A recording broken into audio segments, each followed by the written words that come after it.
রহস্য গল্প সিরিজ। শ্রোতা বন্ধুরা, রহস্য গল্প সিরিজ চ্যানেলে আজ শোনাব একটি ব্যর্থ প্রেমের গল্প। রচনা সুকান্ত গঙ্গোপাধ্যায়। রহস্য গল্প সিরিজ চ্যানেলটিকে সাবস্ক্রাইব করে আমার পাশে থাকুন। আগামীতে আরও ভালো ভালো গল্প শোনাবো। শুরু করছি। জুঁই ফুলের গন্ধ। ভাড়া মিটিয়ে সুজয় অটো থেকে নেমে এলো। মিনিট পাঁচেক হাঁটলেই শ্রীময়ীদের বাড়ি। দু চার পা হাঁটতেই একটি মোটর বাইক পাশে এসে দাঁড়ালো। বাবুজি, সুজয়ের অনেক দিনের বন্ধু। মুখে হাসি আনার চেষ্টা করলো সুজয়। বাবুজির মুখ কিন্তু থমথমে। তার মানে শ্রীময়ীর পালানোর খবরটা ছড়িয়ে পড়েছে ইতিমধ্যে। কোথায় যাচ্ছিস এদিকে? সিরিয়াস গলায় জিজ্ঞেস করলো বাবুজি। শ্রীময়ীদের বাড়ি, বলল সুজয়। এই সিচুয়েশনে তোর ওখানে যাওয়া ঠিক হবে না, অনেকটা রিস্ক হয়ে যাবে। হোক, শ্রীময়ীর বাবাকে ফেস করতে চাই। ভালোবাসা কোনো অপরাধ তো নয়, খামাখা নিজেকে লুকিয়ে রাখবো কেন আমি? কিন্তু ওর বাবাকে তো এখন পাবি না, ওরা বাড়িতে নেই, ওরা সবাই এখন হাসপাতালে। হাসপাতালে? কেন, কি হয়েছে? তার মানে তুই আসল ঘটনা কিছুই জানিস না। কাল রাতে সুইসাইড করেছে শ্রীময়ী। পোস্টমর্টমের জন্য পুলিশ বডি নিয়ে গেছে মর্গে। চিন্তাভাবনার শক্তি হারিয়ে ফেলে সুজয়। তার কলকাতার আস্তানায় যে মেয়েটি এখন বসে আছে সে নাকি মৃত। কোথাও একটা ভুল হচ্ছে বাবুজির। বাইকের পিছনে উঠে বসল সুজয়। বলল, চল, হাসপাতালে যাব আমি। শ্রীময়ীর সাথে সুজয়ের 10 বছরের প্রেম। গৃহশিক্ষক হিসাবে শ্রীময়ী স্কুলের শেষ 4 বছর ওদের বাড়িতে গিয়ে পড়াতো সুজয়। গড়ে উঠেছিল ঘনিষ্ঠতা, নিয়মিত বাইরে দেখা সাক্ষাৎ, ঘোরাফেরা। প্রেম তো দিনক্ষণ মেনে হয় না। কিন্তু শ্রীময়ীর মতো বড়লোক বাড়ির মেয়েকে সুজয় কোনোদিন বিয়ে করতে পারবে না, এটা সুজয় বুঝতো। সে গরিব ঘরের ছেলে। বাবার মৃত্যুর পর ছাত্রছাত্রী পড়িয়ে মা, অবিবাহিত দিদিসহ 3 জনের সংসার কোনো মতে চলে। শ্রীময়ীর গার্জিয়ানরা তাকে পাত্র হিসাবে কোনো দিনই মেনে নেবে না। 2 কামরা বিশিষ্ট একতলা ছাদের ছোট্ট বাড়ি সুজয়ের। শ্রীময়ীর বাবা উঠে পড়ে চেষ্টা চালাচ্ছেন মেয়ের সুপাত্রে বিয়ে দেবার জন্য। আর এই অবস্থায় শ্রীময়ী ক্রমাগত চাপ দিচ্ছে সুজয়কে বিয়ে করার জন্য। বুকে পাথর রেখে শ্রীময়ীর সাথে সম্পর্ক নিজেই ভেঙে দিল সুজয়। দিদির বিয়ে দিতে হবে, এটা তার একটা বড় দায়িত্ব। কিন্তু মেনে নেয়নি শ্রীময়ী। চন্দননগর ছেড়ে কলকাতায় ঘর ভাড়া নিয়ে থাকতে শুরু করেছিল সুজয়। হয়তো দূরত্ব বাড়লে সম্পর্কটাও আস্তে আস্তে কমে যাবে। শ্রীময়ী সেখানেও পৌঁছে গেল। যে কোনো শর্তে সে সুজয়ের সাথেই থাকতে চায়। সুজয় বলল, তুমি একটা ইম্পর্টেন্ট কথা বলছি শোনো শ্রীময়ী। অনেক চেষ্টা চরিত্র করে আপাতত আমি একটা সেট আপ তৈরি করেছি। তাতে সংসার খরচ পাঠিয়েও দিদির জন্য বিয়ের জন্য কিছু টাকা পয়সা জমাচ্ছি অল্প অল্প করে। নিজেরটা যা হোক চলে যাচ্ছে। এ অবস্থায় তোমায় বিয়ে করে ভরণ পোষণের দায়িত্ব বহন করা আমার পক্ষে একেবারেই সম্ভব নয়। তাই তোমার কাছে আমি এই স্বাচ্ছন্দ্যটুকু ভিক্ষা চাইছি শ্রীময়ী, তুমি আমায় ক্ষমা করো। কথাটা তুমি ভেবে বলছো তো? আমার থেকেও তোমার এই স্বাচ্ছন্দ্যটা বেশি দামি। আমার অন্যত্র বিয়ে হয়ে গেলে তোমার একটুও কষ্ট হবে না। আমি সব দিক ভেবেই কথাটা বলেছি শ্রীময়ী, আমায় তুমি ভুলে যাও।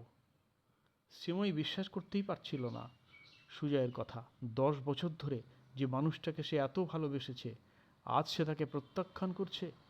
শ্রীময়ী চলে গেল। সুজয়ের ভেতরটা অনেকটা হালকা হয়ে গেল। বুক থেকে যেন পাথর নেমে গেল। কলকাতার এক নির্জন গলিতে একটা পুরো বাড়িতে অল্প ভাড়ায় থাকে সুজয়।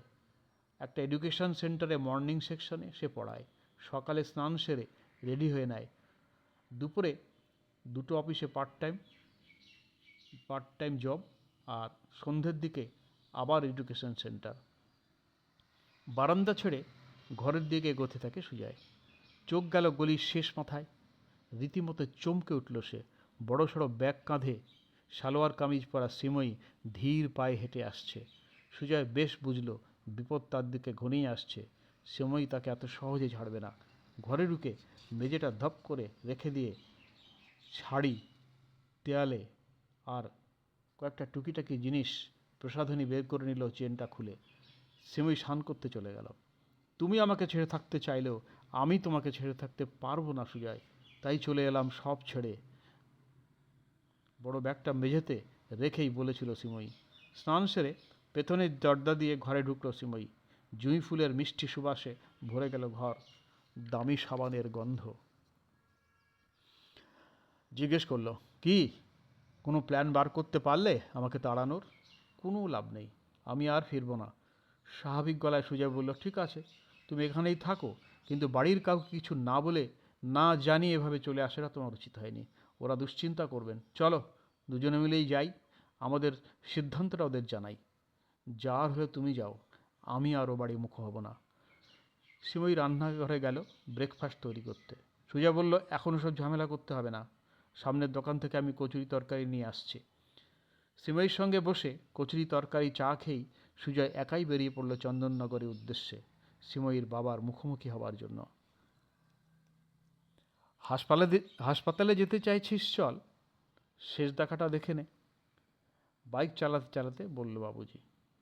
সিময়ী কোনো সুইসাইড নোট লিখে যায়নি, তাই তোকে কেউ সরাসরি দোষ দিতে পারবে না। যদিও সকলেই বলাবলি করছে তোর কারণেই এমনটি ঘটিয়েছে সিময়ী। হাসপাতালের পেছন দিকে বাইক ঢোকালো বাবুজি। ফিট 15 দূরে সববাহী যান, পুলিশের ভ্যান আর সিময়ীর পাড়ার লোকজন দাঁড়িয়ে আছে। সিময়ীর কাকা হন্তদন্ত হয়ে পায়চারি করছেন।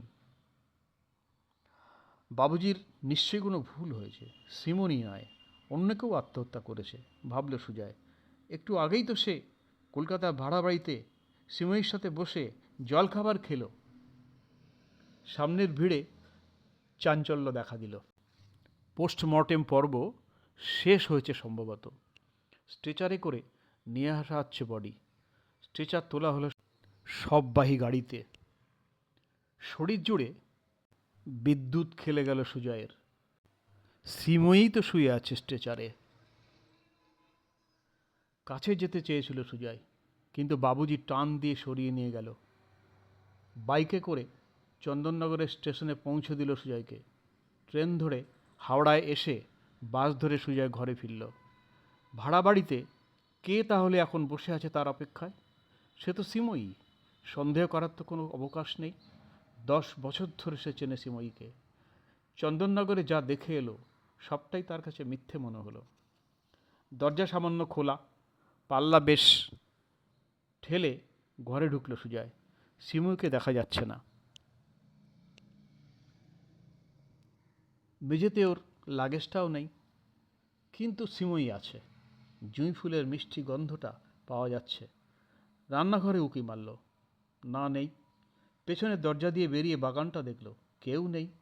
বাথরুমের টিনের দরজা হাট করে খোলা। কোথায় গেল সিময়ী? ঘরে ফিরে এলো সুজয়। লাগেজটা কোথায় রাখলো? আলমারিতে? কাঠের আলমারিটা খুলল, না, লাগেজ তো নেই। সিময়ীর শাড়ি, সালোয়ার কামিজ, তাও নেই। কোথায় কোথায় গেল? কিন্তু জুঁই ফুলের মিষ্টি গন্ধটা তো আছে, তাহলে সিময়ী আশেপাশেই আছে কোথাও। গলা নামিয়ে চুপি চুপি সরে ডাকলো সুজয়, সিময়ী, সিময়ী। কোনো সাড়া পাওয়া গেল না। দিন যায়, পোড়ো বাড়িতে ঘুরে বেড়ায় জুঁই ফুলের গন্ধ। সিময়ী, সিময়ী বলে বিড়বিড় করে সুজয়। যখন কাজে বেরোয় সে প্রতিদিন, গলি ধরে কিছুটা এগিয়েই আচমকা পিছন ফেরে, দেখে শাড়ি পরা সিময়ী পোড়ো বাড়িতে বারান্দায় দাঁড়িয়ে হাত নাড়ছে। গলি পেরিয়ে সুজয় বড় রাস্তায় ভিড়ে মিশে যায়। সে ছাড়া আর কেউ জানে না সিময়ী কোথায় আছে। গল্পটি শেষ হলো। গল্প ভালো লাগলে চ্যানেলটি সাবস্ক্রাইব করুন, লাইক করুন, ভালো ভালো কমেন্ট করুন। ধন্যবাদ। আগামী পর্বে শোনাবো আরও একটি মিষ্টি গল্প।